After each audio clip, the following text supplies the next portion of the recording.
정보철인 달쌤입니다. 이번 시간에는 2020년 2회에 기출되었던 문제들 중에서 1번부터 10번까지 문제들을 한번 풀어보도록 할 거예요.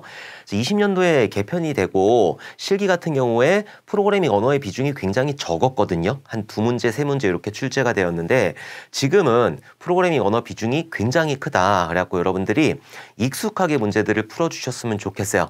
자, 그리고 앞단에 그러니까 20년도 뭐 이렇게 했을 때는 문제가 굉장히 쉬웠단 말이에요. 뭐 포인터라든지 이런 것들 몰라도 됐는데 지금 같은 경우에는 굉장히 어려운 문제들까지 출제가 되고 있기 때문에 여러분들이 조금 많이 문제들을 많이 풀어보면서 직접 익숙해지셨으면 좋겠어요.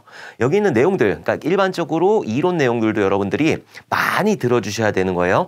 여기 있는 컴퓨터 용어 같은 경우에는 워낙에 외계어들이기 때문에 여러분들이 많이 들으면서 익숙해지는 방법밖에는 없다. 자, 그럼 문제 한번 풀어보도록 할게요. 자, 1번.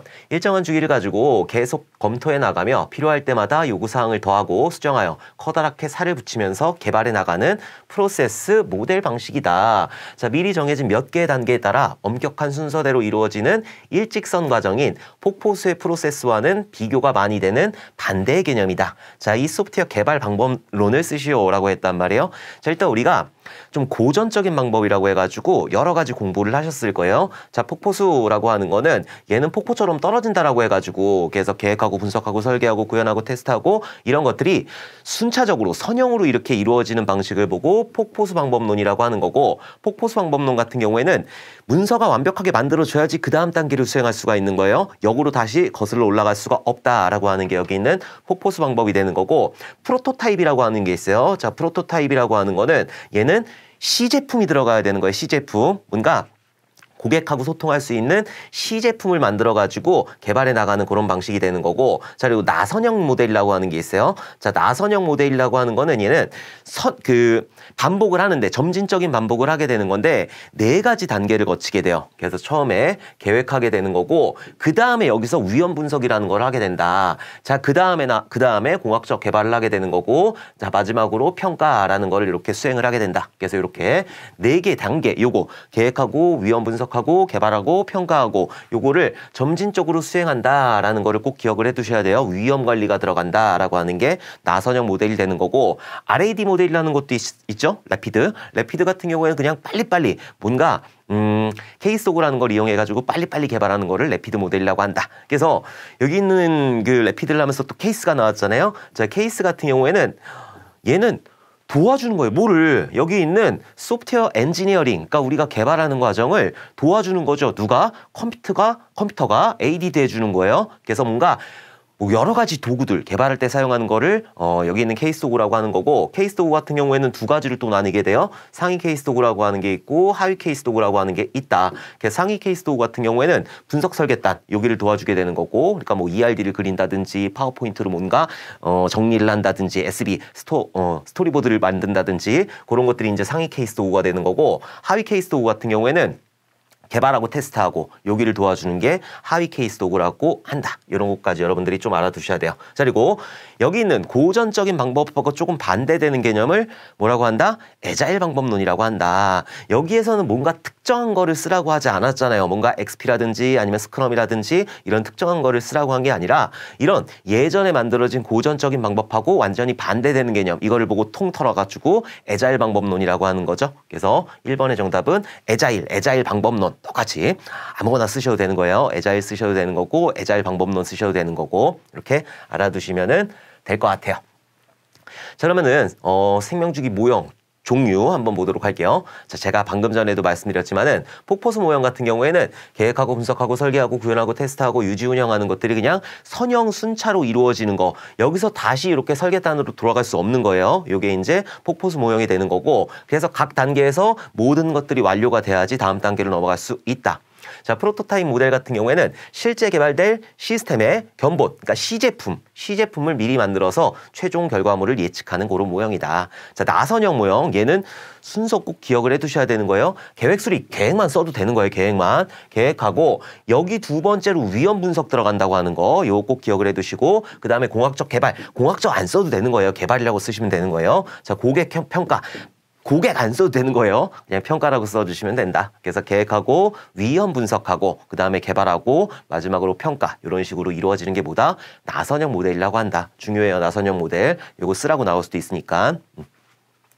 자, XP. 그러니까 애자일 방법론에는 또 여러 가지가 있는데 XP 같은 경우에는 얘는 여기 있는 5가지가 여기 나올 수가 있겠죠. 의사소통, 단순성, 피드백, 용기, 존중 이렇게 해가지고 요거 외우실 때 의사 선생님 저 약 주실 때 어디다가 피, 존, 용기에다가 담아서 주세요 라고. 그래서 의사소통, 피드백, 존중, 용기, 단순성 이렇게 꼭 기억을 해두셨으면 좋겠어요. 이거하고 또 뭐 여러 가지 뭐 12가지 실천하는 뭐 그런 것들이 있는데 그것까지는 크게 외우실 거는 없을 것 같아요.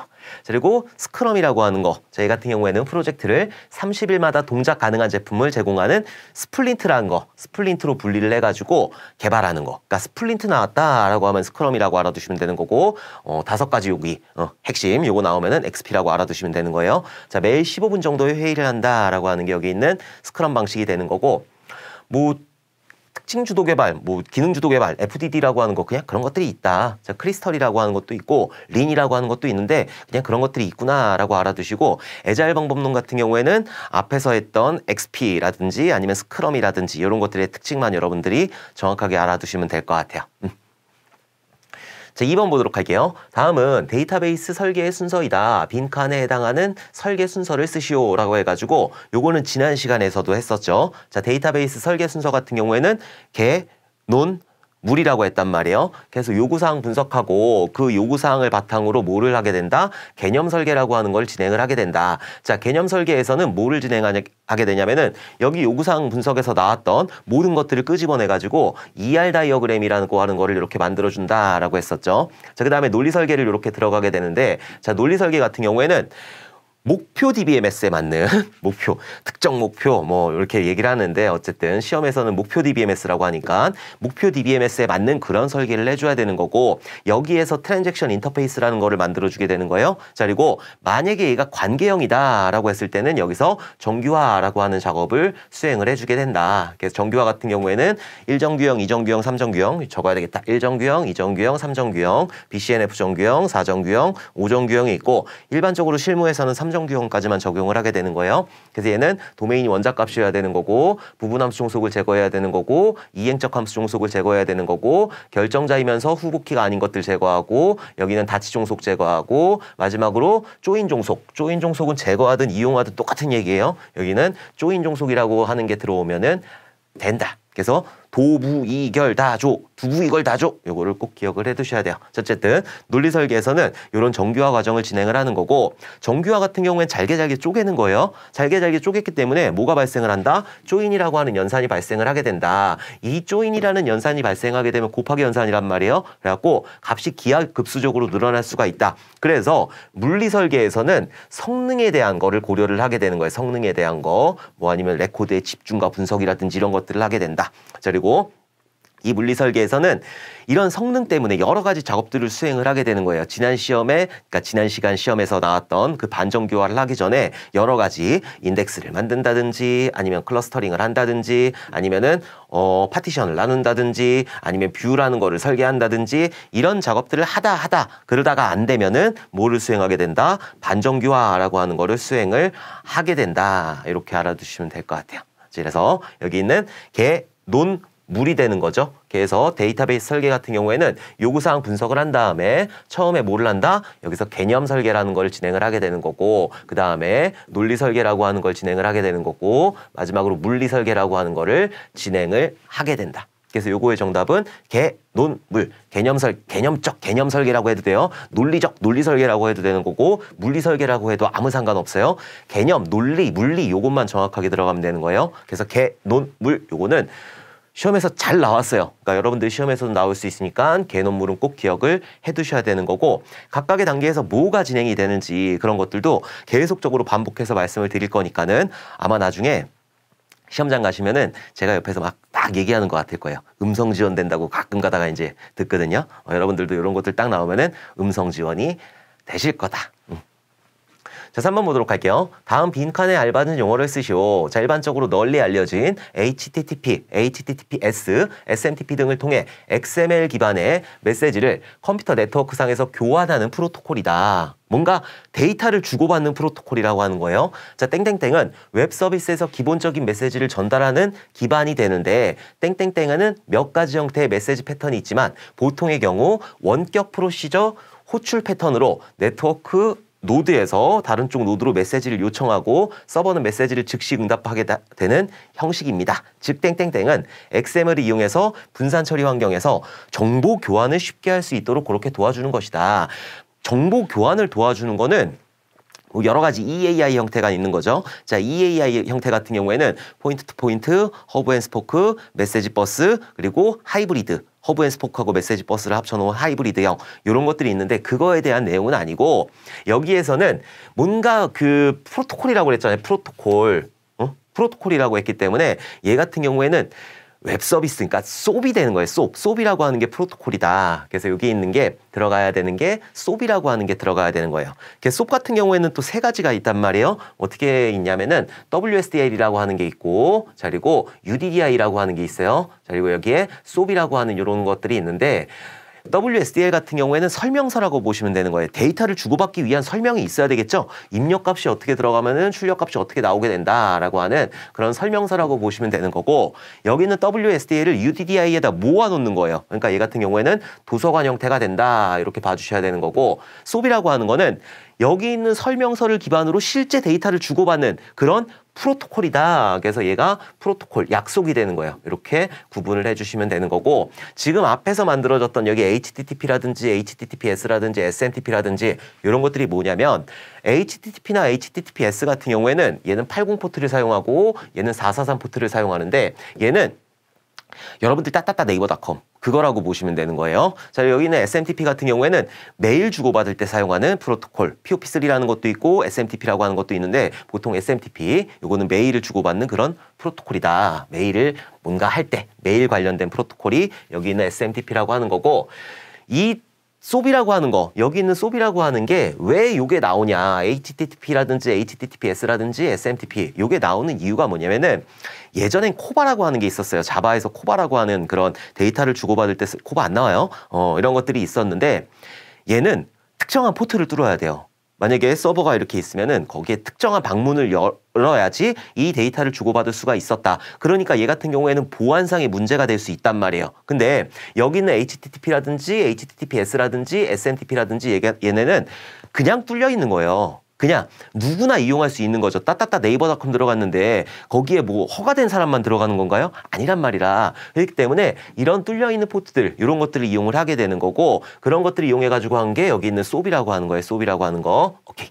그래서 여기는 SOAP이 이렇게 된다. 그리고 요거 두 개 차이점이 뭐냐면은 HTTP 같은 경우에는 우리가 아이디하고 패스워드를 딱 넣고 엔터를 빵 때렸을 때 이 아이디하고 패스워드 입력된 게 그냥 평문으로 날아가게 되는 거예요. 자, 그리고 HTTPS 같은 경우에는 아이디하고 패스워드를 입력하고 엔터를 빵 때리게 되면은 얘가 암호화돼 가지고 날아가는 그런 특징을 가지고 있어요. 그래서 여러분들이 브라우저에서 요즘에는 다 HTTPS 쓰지만은 옛날 뭐 조그만 홈페이지 같은 데 들어가게 되면은 크롬이라든지 이런 데서 이렇게 자물쇠로 이렇게 가지고 열려 있을 거예요. HTTP 같은 경우에는. 그리고 여기가 빨간색으로 이렇게 들어가 있고 안전하지 않은 뭐 어쩌고저쩌고입니다 라고 되어 있는데 데이터가 왔다 갔다 할 때 안전하지 않다라고 하는 거예요. 근데 그냥 일반적으로 내가 어떤 정보 뭐 눌렀을 때 가고 눌렀을 때 가고 이런 거는 이거 상관없겠죠. 근데 HTTPS 같은 경우에는 여기가 이제 자물쇠가 이렇게 채워져 있는 형태가 되는 거고 녹색깔로 이렇게 나오게 될 거예요. 한번 유심히 보시면은 아마 구분을 하실 수 있을 거다. 어쨌든 3번의 정답은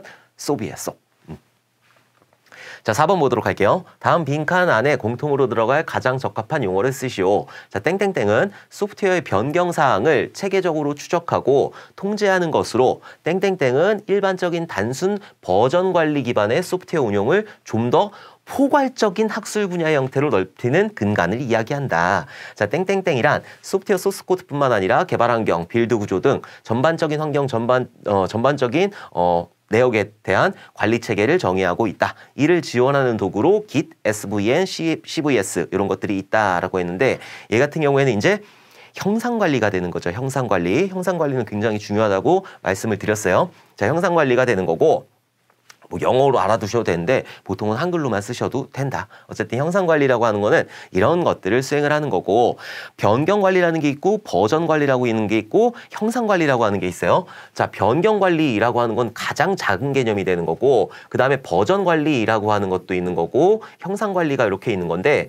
변경관리는 뭐냐면은 변경된 내용들을 관리하는 거다. 자, 그리고 여기 있는 버전관리 같은 경우에는 해당하는 변경 내역에 대해서 버전을 둔 다음에 그 버전을 이용해서 관리하는 거, 그게 이제 버전 관리가 되는 거. 그래서 얘가 조금 더 큰 개념이 되는 거예요. 자, 그리고 변경 관리하고 버전 관리하고 이런 것들을 다 포함하고 전반적인 개발 환경, 빌드 구조 이런 것들까지 전부 다 포괄하는 게 여기 있는 형상 관리가 되는 거예요. 그래서 형상 관리 같은 경우에는 이런 변경 관리, 버전 관리를 포함한다. 이 정도 알아두시면 되고 기시라든지 SVN이라든지 CVS라든지 이런 것들이 있다.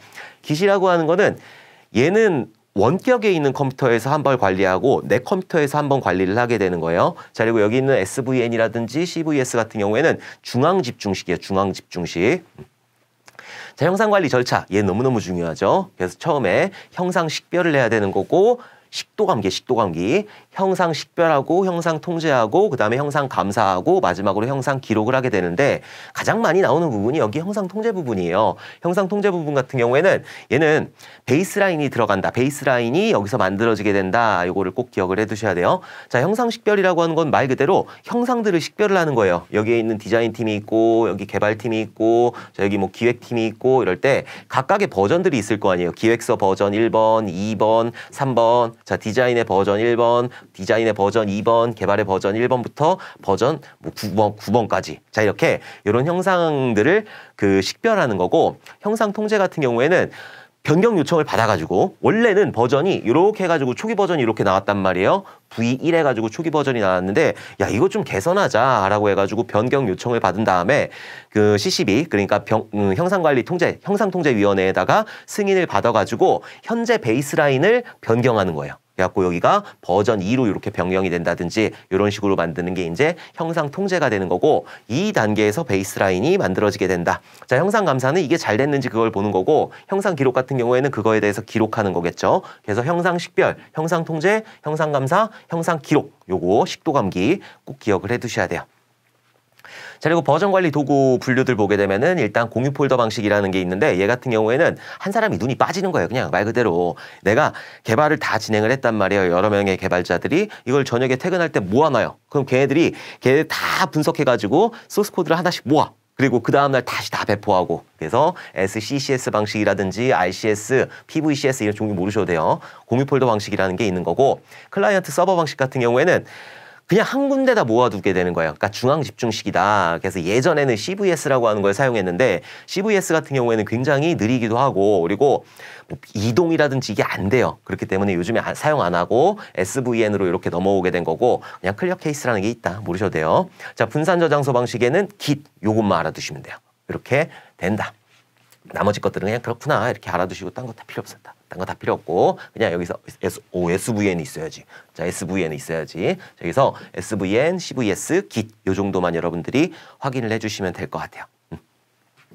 또 뭐 버전 관리하면서 할 게 지금 딱히 생각이 안 나는데 다음에 또 나오면은 제가 또 설명을 드리도록 할게요. 자, 5번 웹페이지 전체를 다시 로딩하지 않고도 웹페이지의 일부만을 갱신할 수 있는 비동기 방식 처리 기술의 약어를 쓰시오라고 했단 말이에요. 자, 얘 같은 경우에는 시험에 굉장히 자주 출제가 됐어요. 일단 정답부터 말씀드리면은 에이작스, 아작스, 아약스 뭐 그렇게 부르는데 아작스라고 알아두시면 돼요. 아작스라고 이렇게 알아두시면 된다. 아작스. 얘가 옛날부터 원래 있던 기술이에요. 이게 브라우저 내부에서 포함되어 있던 그런 무슨 XHTTP 리퀘스트 어쩌고저쩌고 해가지고 그런 객체가 포함이 되어 있어요. 근데 예전엔 사용을 못했던 게 컴퓨터 환경이 워낙에 안 좋으니까 네트워크 환경이 워낙에 안 좋으니까는 이런 기술들을 사용하지 못하다가 이제 컴퓨터 환경도 너무 좋아지고 네트워크 환경도 너무 좋아졌죠. 우리나라 어마어마하잖아요. 그래가지고 지금 많이 사용하는 게 아작스, 아약스 뭐 이렇게 얘기를 하는 거예요. 그래서 여기 있는 아작스라고 하는 거는 어디서 많이 보실 수 있냐면은 요즘에 투표하잖아. 요즘에 사전투표 진행 중이거든요. 여러분의 소중한 한 표를 꼭 행사를 하셨으면 좋겠어요. 저도 하고 왔어요. 여기 찍어왔지. 툭 찍어왔어. 그래서 어쨌든 이런 투표 결과 같은 거 이렇게 개표 상황 보게 할 때 뭐 여기 A라는 후보가 있고 여기 B라는 후보가 있고 뭐 여기 뭐 무슨 몇 표를 득표했고 몇 표를 득표했고 뭐 이런 것들이 있잖아요. 자, 근데 얘가 가만히 내비두면 여기 새로 고친 버튼 하나 있고 가만히 내비두면은 50초에 한 번, 30초에 한 번 이게 지가 알아서 슥슥 변경이 된단 말이에요. 화면이 껌뻑하지 않고 화면을 껌뻑해가지고 다시 전체를 리로딩하는 게 아니라 그 소리야. 여기 전체를 다시 로딩하지 않고도 여기 있는 일부, 요 부분, 요런 일부만을 갱신할 수 있는 비동기 방식 처리 기술이다라고 하는 거죠. 이걸 보고 아작스라고 하는 거고 비동기라고 하는 게 의미가 뭐냐면은 동기라고 하는 게 있어요. 자, 그리고 비동기라고 하는 게 있는데 동기를 맞췄다라고 하면은 만약에 이게 데이터가 다 들어올 때까지 아무것도 못하는 거예요. 내가 기다려야 되니까. 그게 동기 방식이 되는 거고 비동기 방식 같은 경우에는 얘가 계속 데이터를 불러오면서 난 다른 작업도 할 수 있다라고 하는 거죠. 이게 이제 비동기 방식이라고 하는 거예요. 동기 방식, 비동기 방식. 어쨌든 사실 에이작스도 동기 방식으로 구현할 수 있어요. 에이싱크라는 그런 옵션이 있는데 거기다가 값 주면 모르셔도 돼요. 어쨌든 그런 것들이 있는데 보통 얘를 하려고 하는 거는 비동기 방식을 처리하기 위해서 하는 게 여기 있는 아작스가 되는 거예요. 저는 아작스라고 얘기를 많이 하는데 뭘로 부르셔도 상관없어요. 아약스도 되고 아작스, 에이작스 아무걸로나 부르셔도 되는 거예요. 자, 6번 보도록 할게요. 다음은 UI 설계 원칙 4가지이다. 빈칸에 알맞은 용어를 쓰시오. 자, 우리가 UI라고 하는 그런 용어가 있고 UX라고 하는 그런 용어가 있다라고 했잖아요. 자, UI 같은 경우에는 유저 인터페이스. 그러니까는 여러분들이 보는 화면을 얘기하는 거예요. 자, UX라고 하는 거는 유저 익스피리언스. 그러니까 얘 같은 경우에는 사용자의 경험을 얘기하는 거죠. UX 디자인을 한다라고 하는 게 뭐냐면은 여기 있는 사용자 경험을 바탕으로 UI를 만들게 되는 거예요. 어쨌든 여러분들이 보는 화면은 UI이기 때문에 이 UI 같은 경우에는 당연히 편리해야 되겠죠. 다른 사람들이 봤을 때 이거는 뭐 하는 거구나, 무슨 기능을 담고 있구나, 그리고 학습하기도 좋아야 되는 거고 내가 그것들을 딱 실행을 시켰을 때 내가 원하는 결과를 표시를 해줘야 되는 거고, 자, 그게 UI가 되는 거잖아요. 그러니까 편해야 된단 말이에요. 자, 이렇게 편하게 UI를 만들기 위해서 많은 사람들이 사용할 수 있는 그 페이지에 UI를 쉽게 만들기 위해서 여기 있는 UX라고 하는 거, 사용자의 경험을 바탕으로 디자인을 한다. 그래서 UI가 만들어지게 된다. 요거까지는 여러분들이 이제 정보처리 기사를 공부하시니까 조금 알아두셔야 되는 거죠. 그래서 UI 같은 경우에는 뭐 여러 가지 형태가 있어요. CLI 형태라는 게 있고, 자, 그리고 GUI 형태라고 하는 게 있죠. 자, CLI 같은 경우에는 얘는 캐릭터 커맨드 라인 인터페이스. CUI랑 똑같아요. CUI는 캐릭터 유저 인터페이스. 얘 같은 경우에는 그래픽 유저 인터페이스가 되는 건데, 얘 같은 경우에는 사용자의 그 키보드 입력을 바탕으로 하게 되는 거고, GUI 같은 경우에는 그립이라든지 아이콘 이런 것들로 이용해가지고 마우스로 하게 되는 거, 뭐 AUI라는 것도 있고 NUI라고 하는 것도 있고 여러 가지 형태가 있는데 그런 것들도 여러분들이 조금 한 번씩 읽어주시는 게 좋을 것 같아요. 자, 어쨌든 이런 UI를 만들기 위해서 4가지 원칙이 있는데 이건 외워두셔야 돼요. 자, 직관성. 누구나 쉽게 이해하고 사용할 수 있어야 된다. 내가 이거를 딱 봤을 때 얘 같은 경우에는 로그인하는 거구나. 얘 눌러가면은 얘는 웹툰을 볼 수 있구나. 라는 직관성이 있어야 되는 거죠. 자, 땡땡땡. 사용자의 목적을 정확하게 달성을 해야 된다. 자, 얘 같은 경우에는 뭔가 내가 하고 있는 것들, 내가 어떤 뭐 로그인을 하겠다라고 하게 되면은 그 로그인을 해야 되는 거잖아요. 그렇기 때문에 여기서 들어가는 거는 유효성이 되는 거죠. 여기서 유효성이 되는 거고.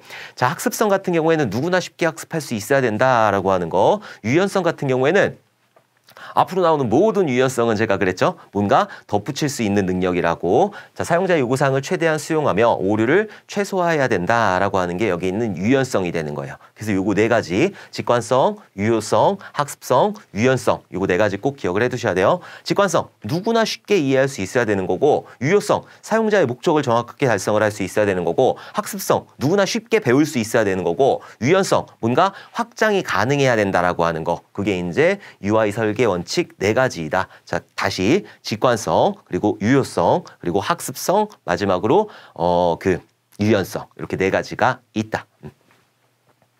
자, 7번 보도록 할게요. 프로그램을 실행시키지 않고 소스 코드에 대한 코딩 표준, 코딩 스타일, 복잡도, 보안 취약점, 잠재적인 결함을 찾는 테스트 활동이 무엇인지 쓰시오. 자, 지금 여기에서 프로그램을 실행시키지 않고 라고 했단 말이에요. 그 안에 있는 소스 코드에 대한 내용들을 본다라고 하는 거니까 우리가 정적 테스트라고 하는 게 있고 동적 테스트라고 하는 게 있단 말이에요. 여기는 정적 테스트 같은 경우에는 소스 코드의 내부를 보면서 이 소스 코드 내부에서 뭔가 오류가 있지 않는지, 표준에 위배가 되지 않는지 그런 것들을 보는 게 정적 테스트가 되는 거고, 동적 테스트 같은 경우에는 프로그램을 실행시킨 상태에서 입력값을 넣었을 때 출력값이 정확하게 나오는지 이런 것들을 보는 게 동적 테스트가 된다. 그래서 여기서 얘기하는 거는 소스 코드에 대한 내용을 보게 되는 거잖아요. 그렇기 때문에 정적 테스트가 되는 거죠. 그래서 정적 테스트, 정적 분석 똑같은 얘기예요. 그렇게 알아두시면 되고, 자 일단 테스트 같은 경우에는 V 모델, 뭐 앞으로 또 나오겠지만은 처음에 단위 테스트라고 하는 걸 진행하고, 그 다음에 통합 테스트라는 걸 진행하고, 그 다음에 뭐죠? 시스템 테스트, 마지막으로 인스 테스트 이런 식으로 진행을 하게 되는 거고, 단위 테스트 같은 경우에는 해당 모듈들을 만들어 가지고 정적 테스트 할 수도 있는 거고 동적 테스트 할 수도 있는 거예요. 근데 여기 있는 정적 테스트, 동적 테스트가 단위 테스트에서만 수행되는 게 아니에요. 통태에서도 하는 거예요. 어쨌든 얘는 소스 코드 내부를 보는 거, 얘 같은 경우에는 함수를 시행시켜 가지고 여기에 입력값을 넣은 다음에 출력값이 제대로 나오는지 그런 것들을 보는 거. 자, 통합 테스트 같은 경우에는 얘는 상향식 테스트라는 게 있고 하향식 테스트라는 게 있고 빅뱅 테스트라고 하는 게 있다라고 그랬잖아요. 상향식 같은 경우에는 위에 모듈이 없으면 드라이버라는 걸 대체하게 되는 거고, 하향식 같은 경우에는 스톱이라고 하는 걸 대체를 하게 되는 거고, 빅뱅 테스트 같은 경우에는 한꺼번에 다 테스트하는 거. 자, 그다음에 시스템 테스트 같은 경우에는 얘는 기능 테스트하고 비기능 테스트 요거를 진행을 해줘야 된다고 했죠. 자, 기능 테스트는 요 버튼을 눌렀을 때 잘 동작하는지, 비기능 테스트 같은 경우에는 얘를 눌렀을 때 안정성이라든지 성능이라든지 이런 것들을 보는 게 비기능 테스트가 되는 거고, 인스 테스트는 크게 알파 테스트하고 베타 테스트 이렇게 나눠지게 되는데, 알파 테스트 같은 경우에는 사용자하고 개발자하고 같이 하는 테스트이고, 베타 테스트 같은 경우에는 개발자 빠진 상태에서 사용자만 하는 테스트를 베타 테스트라고 한다. 자, 이런 것들 여러분들 테스트하면서 이것들 꼭 기억을 해두셔야 되는 거고, 커버리지라든지 아니면은 지난 시간에 말씀드렸던 테스트 오라클이라든지 그런 것들도 꼭 기억을 해두셔야 돼요. 자, 이번에 조금 정리를 한번 해보도록 할게요. 자, 어플리케이션 테스트 유형을 한번 분류해 보게 되면은 프로그램을 실행시켰는지 그렇지 않은지에 따라서 정적 테스트, 동적 테스트 이렇게 나눌 수가 있는 거고, 테스트 기법에 따라서 화이트박스 테스트, 블랙박스 테스트. 근데 이거를 화이트박스 테스트는 소스코드 내부 보는 거예요. 자, 그리고 여기는 블랙박스 테스트 같은 경우에는 소스코드 내부를 보지 않고 동작 방식을 보게 된다. 그러면은 여기는 블랙박스 테스트는 동적 테스트이고 화이트박스 테스트는 정적 테스트예요? 그렇게 안 봐요. 그렇게 안 본단 말이에요. 왜냐면은 아예 분류 자체가 틀려요. 얘랑 얘랑 연관 짓지 마세요. 얘랑 얘랑도 연관 짓는 게 아니고 아예 분류 자체가 틀리잖아요. 프로그램 실행 여부에 따라서, 테스트 기법에 따라서 이렇게 나눠지는 거지 얘네들을 묶는 건 아니에요. 여기는 화이트박스 테스트나 블랙박스 테스트가 동적 테스트에 들어간다라고 하는 책들이 굉장히 많단 말이에요. 그렇기 때문에 얘가 여기에 포함되어 있고 여기에 포함되어 있고 이런 개념 아니에요. 그래서 여기는 화이트박스 테스트 같은 경우에는 뭐 여러 가지 뭐 절차를 본다든지 그런 것들을 보게 되는 거고, 여기는 블랙박스 테스트 같은 경우에는 종류 알아두셔야 되는 거예요. 이거 나중에 한번 더 할 거니까는 그때 한번 알아보도록 할게요. 자, 블랙박스 테스트 같은 경우에는 뭐 동등 분할 기법이라든지 아니면은 경계값 분석 기법이라든지 원인 효과 그래프 기법이라든지 여러 가지가 있는데 그런 것들은 다음에 한번 알아보도록 할게요. 자, 테스트에 대한 시각 보게 되면은 검증 테스트라는 게 있고 확인 테스트라는 게 있는데, 검증 테스트 같은 경우에는 내가 잘 만들고 있는지 검증해 나가는 거고, 확인 테스트 같은 경우에는 다 만들었단 말이에요. 그래서 그 기능에 대해서 확인을 하게 되는 거예요. 자, 테스트 목적에 따라서 회복 테스트 뭐 여러 가지가 있는데, 회복 테스트는 말 그대로 장애를 일부러 발생시키는 거예요. 그래서 얘가 잘 살아나는지 이런 것들을 보는 거고, 안전 테스트 같은 경우에는 그냥 안전한지 보안 테스트라고 보시면 돼요. 자, 그다음에 강도 테스트, 스트레스 테스트라고 하는데 얘는 나올 수 있어요. 스트레스 테스트. 스트레스 테스트 같은 경우에는 일부러 과한 용량을 여기다가 집어넣게 되는 거예요. 일부러 많은 용량을 집어넣어가지고 얘가 잘 버티는지 이런 것들을 보는 게 강도 테스트, 스트레스 테스트라고 하는 거고, 성능 테스트라고 하는 거, 얘는 이제 성능이 잘 나오는지 말 그대로. 그다음에 구조 테스트 같은 경우에는 그 안에 있는 구조들 보는 거고, 회귀 테스트 같은 경우에는 테스트가 이제 뭔가 수정을 했단 말이에요. 수정을 했으면 다시 그것들이 잘 돌아가는지 그런 것들을 다시 보는 게 회귀 테스트. 병행 테스트 같은 경우에는 2대 실행시켜 놓고 2개의 결과값이 똑같은지 같이 테스트한다. 이렇게 봐주시면 될 것 같아요. 뭐 A/B 테스트라는 것도 있고 스모크 테스트라고 하는 것도 있는데, A/B 테스트 같은 경우에는 A라는 거를 B로 바꿨단 말이에요. 그럼 B가 훨씬 더 좋은지 이런 것들을 보는 게 A, B 테스트가 되는 거고, 자 그리고 스모크 테스트 같은 경우에는 테스트의 테스트 환경을 테스트하게 되는 거죠. 그렇게 알아두시면 된다. 자, 테스트 기반에 따라서 뭘 기반으로 할 거냐. 그래서 문서를 보고 할 수도 있겠죠. 그래서 명세 기반, 그리고 안에 있는 소스 코드, 구조 기반, 그리고 경험 기반 이렇게 세 가지로 나눌 수가 있다. 명세 기반, 구조 기반, 경험 기반 이렇게 세 가지 알아두시면 될 것 같아요.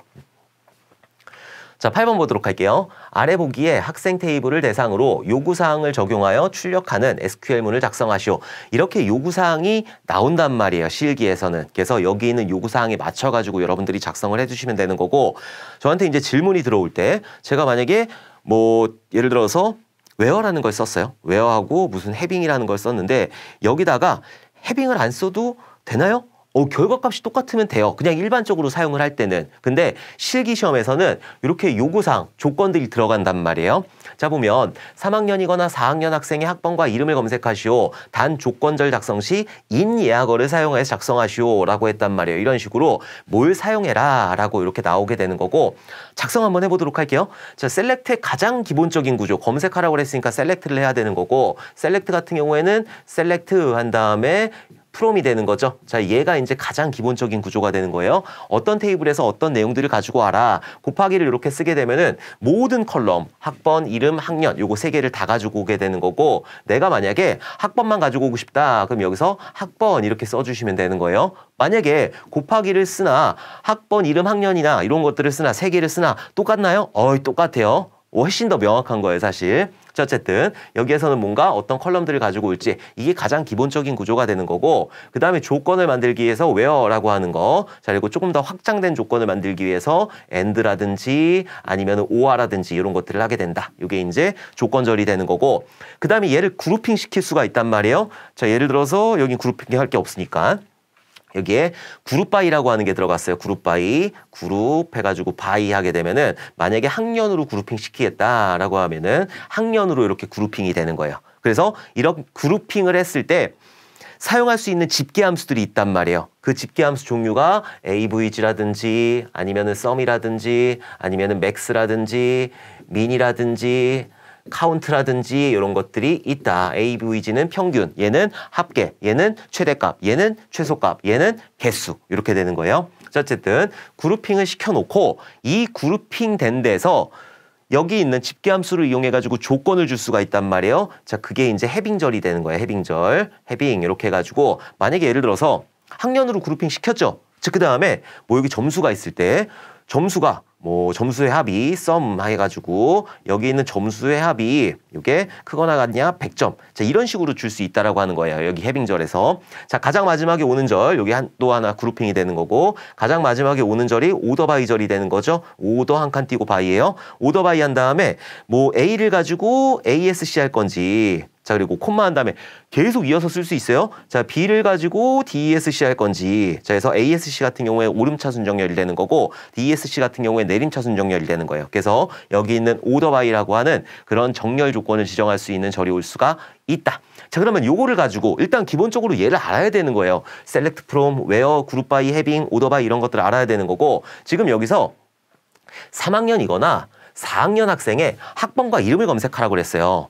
자, 그러면은 여기 있는 그룹 바이라든지 해빙이라든지 오더 바이, 정렬이라든지 이런 거 없잖아요. 없으니까 그냥 요것만 두고 하면 되는 거죠. 어디서 가지고 오라고 그랬어요? 학생 테이블에서 가지고 오라고 그랬고, 자 그리고 뭘 가지고 오라고 그랬냐면은 학번하고 이름을 검색하라고 그랬어요. 그러니까 여기 곱하기 들어가면 안 되는 거고, 곱하기 셀렉트 한 다음에 곱하기 들어가면 안 되고, 학번 콤마요. 콤마로 구분해야 되는 거예요. 학번, 콤마, 이름. 자, 이런 식으로 해주면 된다. 자, 그러면은 여기까지 했을 때 어떻게 나오냐면은 여기 학년 빠지고 이렇게 학번하고 이름이라고 하는 이런 레코드 셋이 만들어지게 되는 거예요. 자, 거기에서 3학년이거나 4학년 학생의 학번과 이름을 검색하라고 그랬단 말이에요. 3학년이거나 4학년.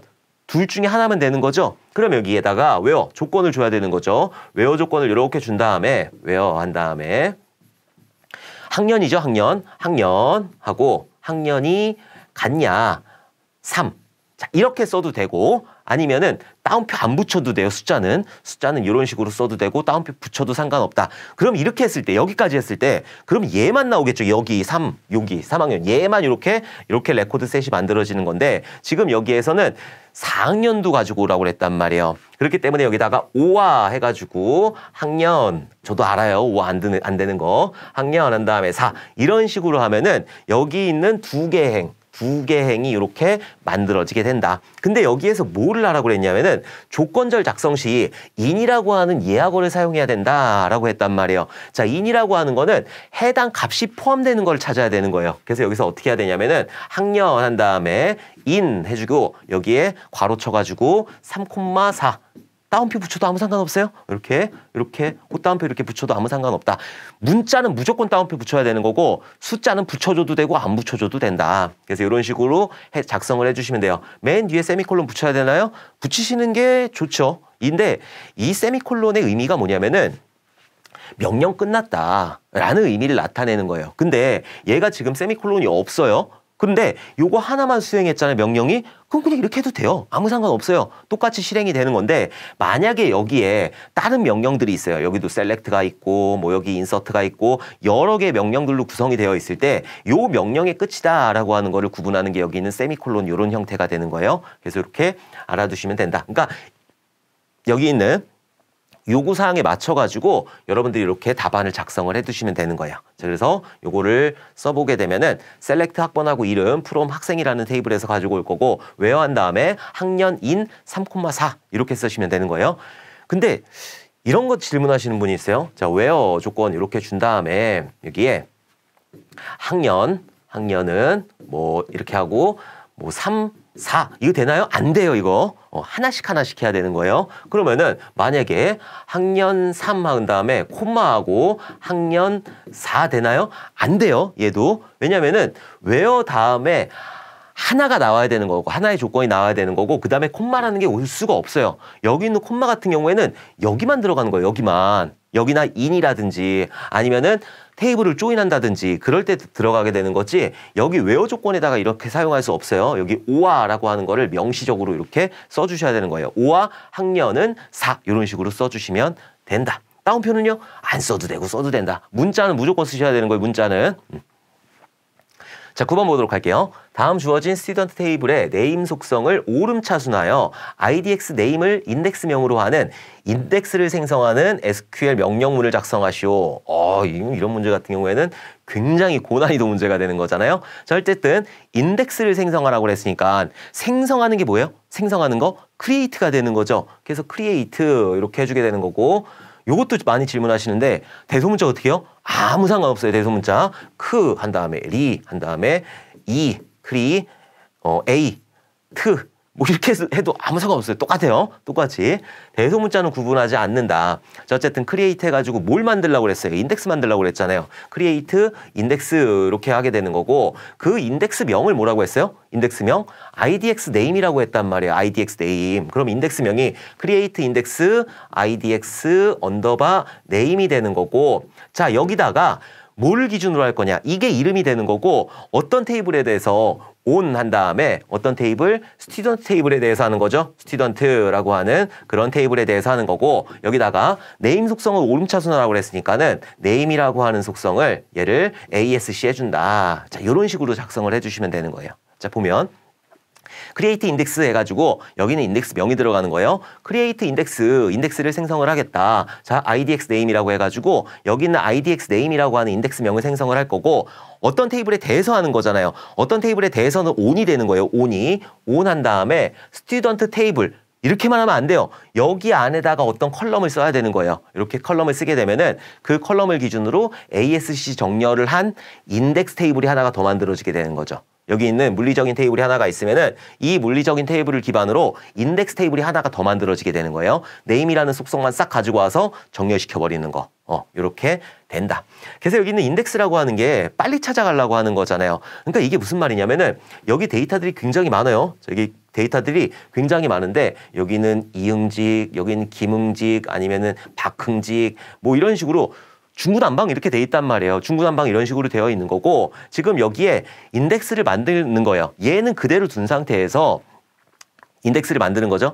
클러스터 인덱스라는 게 있고 넌 클러스터 인덱스라는 게 있는데 클러스터 인덱스 같은 경우에는 이 테이블 자체에다 주는 거예요. 그리고 넌 클러스터 인덱스 같은 경우에는 여러 개를 만드는 거죠. 클러스터 인덱스는 하나밖에 못 만드니까. 어쨌든 여기에 넌 클러스터 인덱스로 만드는 거죠. 뭘 기준으로? 여기 데이터도 많고 뭐 여기 주민번호도 있고 등등등등 여러 가지가 있는데 그중에서 이름만 가지고 오는 거예요. 이름만 가지고 ASC를 했으니까 김 요게 먼저 들어갈 거고 그다음에 기역, 니은, 디귿, 리을, 미음, 비읍이니까 박 요게 들어가게 될 거고 그 다음에 이 뭐 이런 식으로 들어가게 될 거란 말이에요. 그럼 내가 박우를 가지고 검색했다. 그럼 여기서 박박박박 이렇게 찾는 게 아니라 박으로 딱 가요. 박으로 딱 간 다음에 그 박으로 시작하는 게 어딨냐? 그럼 여기서부터 그냥 바로 들어가는 거야. 바로. 그러니까 위에서부터 박박박박 찾는 게 아니라 여기가 박 시작이네. 여기서부터 찾아 내려가면 훨씬 더 빠르니까 여기 한 1000만 개 데이터가 있다라고 가정을 했을 때 여기 요 위치가 200만 번째예요. 응? 그리고 내가 실제로 찾으려고 하는 게 220만 번째의 위치에 있어요. 근데 내가 지금 여기 1000만 개 데이터에서 1번부터 시작해가지고 1, 2, 3, 4 쭉 해가지고 찾는 게 빠를까요? 아니면 200만 번째 딱 거기서부터 20만 번을 찾는 게 빠를까요? 당연히 이게 빠른 거예요. 지금 여기서 인덱스가 걸려있지 않다라고 했을 때 220만 번을 찾기 위해서는 220만 번을 태워야 되는 거예요. 근데 얘 같은 경우에는 200만 번부터 이렇게 20만 번만 태우면 되는 거죠. 200만이 더 빠를까요? 20만이 더 빠를까요? 당연히 얘가 빠른 거예요. 그래서 인덱스라는 걸 만들어주게 된다. 그래서 명령, 뭔가 생성하는 명령은 크리에이트가 되는 거고 사실 그 중간에 그러니까는 2020년도부터 해가지고 23년 그 사이에 요런 것들, 요런 용어들이 나왔단 말이에요. on이라든지 아니면 그런 뭐 set이라든지 이런 것들 괄호 딱 쳐가지고 요거 써라 라고 나왔는데 요즘엔 조금씩 틀려졌어요. 그래서 인서트면 다 써라. 업데이트면 다 써라. 셀렉트면 다 써라. 이런 식으로 출제가 되기 때문에 여러분들이 꼭 이거를 쓰실 수 있는 연습을 해두셔야 되는 거예요. 그거는 DCL문도 마찬가지예요. 자, 10번 보도록 할게요. 보안의 취약점 중 하나인 SQL 인젝션에 대해 간략히 서술하시오라고 했단 말이에요. 자, 일단 보안 관련된 그런 그 공격 방법은 굉장히 많아요. 그 중에서도 이제 많이 나오는 게 SQL 인젝션이라든지 아니면은 크로스 사이트 스크립트, XSS라든지 CSRF라든지 여러 가지가 있는데 그거는 많이 들으면서 익숙해지셔야 되는 거고 어쨌든 SQL 인젝션 같은 경우에는 SQL문을 삽입하는 거예요, 말 그대로. 내가 그 데이터베이스 그러니까는 우리가 웹페이지를 이용을 하게 되는 거잖아요. 웹에서 뭔가를 이용하게 되는데 여기다가 정상적인 게 아니라 SQL문을 쓰게 되는 거죠. SQL문을 써가지고 전달을 하게 되면은 거기에 있는 내용을 탈취할 수 있으니까. 옛날엔 됐는데 지금은 안 돼요. 지금은 뭐 XSS 당연히 안 되는 거고 SQL 인젝션도 당연히 안 되는 거고. 근데 공격은 많이 들어오더라고. 그래서 어쨌든 SQL 인젝션이라고 하는 거는 SQL문을 삽입한다. 그것만 들어가면 되는 거예요. 자, 지금 보면 웹 프로그램에 SQL 구문을 삽입해서 공격한다. 삽입해요. 서버의 데이터베이스를 공격할 수 있는 공격 방식이다. SQL문을 삽입하여 서버의 데이터베이스를 공격한다. 여기까지만 써주셔도 되는 거예요. 중요한 거는 SQL 구문을 삽입한다라고 하는 거고 XSS라는 게 있어요. XSS라고 하는 게 있는데 XSS 같은 경우에는 크로스 사이트 스크립트라고 하는 거고 얘는 자바스크립트를 삽입해서 다른 사용자들의 쿠키 정보라든지 이런 것들을 탈취한다. 이렇게 써주시면 되는 거예요. 그래서 뭐 이런 것들이 가장 많이 나오니까 그렇게 알아두시고 공격 방법 같은 경우에는 워낙에 다양하기 때문에 제가 정리해 놓은 것들 그것들 좀 익혀주시면 될 것 같아요. 자, 이렇게 해가지고 우리는 1번부터 10번까지 문제들을 풀어봤어요. 어려운 문제도 있었고 쉬운 문제도 있었는데 사실 SQL문을 써라라고 하는 그런 문제 같은 경우에는 굉장히 고난이도에 해당하는 문제이고 여러분들이 그걸 쓰실 수 있어야 돼요. 우리가 상암 DMC라고 해가지고 상암 DMC 앞뒤로 DL 붙이면 되는 거죠. 이렇게 DL 붙이면 되는데 DDL 같은 경우에는 구조를 데피니션 랭귀지니까 구조를 만드는 거고 create, alter, drop, truncate 이런 것들이 들어가게 되는 거죠. 쓰실 수 있어야 되고 DML 같은 경우에는 조작어, manipulation 랭귀지, insert, update, delete, select 쓰실 수 있어야 되는 거고 DCL 같은 경우에는 얘는 그랜트라든지 리보크라든지 쓰실 수 있어야 되는 거예요. 커밋이나 롤백 같은 경우에도 DCL문에 들어가는데 커밋이라든지 롤백 같은 경우에는 그 어떤 일들을 수행하는지 커밋 같은 경우에는 뭔가 트랜잭션의 연산을 반영하는 거고 롤백 같은 경우에는 트랜잭션이 수행된 것들을 다시 취소시키는 그런 명령이 된다. 이렇게 알아두시고 나머지 것들 그랜트하고 리보크 같은 경우에는 쓰실 수 있어야 되는 거예요. 오케이. 그래서 우리는 어쨌든 이번 시간에 1번부터 10번까지 알아봤습니다. 이번 시간 너무너무 고생 많으셨고 우리 다음 시간에 웃는 얼굴로 다시 뵙도록 하겠습니다. 감사합니다.